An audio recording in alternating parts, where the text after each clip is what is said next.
In digital Marathi, जनतेच्या हक्काचं व्यासपीठ।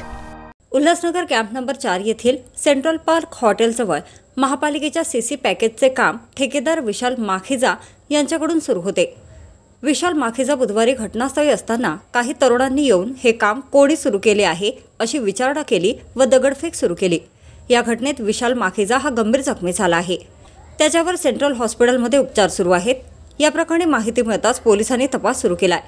ठेकेदार विशाल माखीजा हे राष्ट्रवादीचे उल्हासनगर जिल्हाध्यक्ष भरत गंगोत्री यांचे निकटवर्तीय मानले जातात।